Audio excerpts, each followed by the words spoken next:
পৃথিবীর সকল নবী কি ইসলাম প্রচার করেছেন? কুরআন কি বলে? আসসালামু আলাইকুম ওয়া রাহমাতুল্লাহ। অনেকেই মনে করেন ইসলাম শুধু হযরত মুহাম্মদ আলাইহিস সালামের মাধ্যমে শুরু হয়েছে। কিন্তু কুরআন কি বলে? পৃথিবীর সব নবী কি একই দিনের দাওয়াত দিয়েছেন? আজ আমরা কুরআন ও সহিহ হাদিসের আলোকে জানব। আল্লাহ তাআলা প্রত্যেক জাতির কাছে একজন করে রাসূল পাঠিয়েছেন। তাদের মূল আহ্বান ছিল একটাই, শুধু এক আল্লাহর ইবাদত করা এবং শিরক থেকে দূরে থাকা। কুরআনে এসেছে, আমি প্রত্যেক জাতির কাছে একজন রাসূল পাঠিয়েছি যাতে তারা আল্লাহর ইবাদত করে এবং তাগুতকে বর্জন করে। সূরা আন-নাহল 16:32।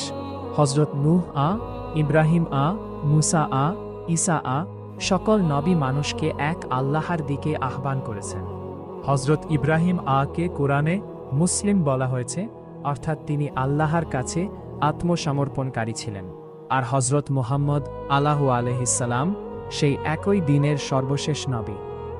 তবে বর্তমান যুগে আল্লাহর মনোনীত ও পূর্ণাঙ্গ দিন হল ইসলাম, যা হযরত মুহাম্মদ এর মাধ্যমে আমাদের কাছে পৌঁছেছে। ভিডিওটি ভালো লাগলে লাইক, শেয়ার ও সাবস্ক্রাইব করতে ভুলবেন না। আসসালামু আলাইকুম।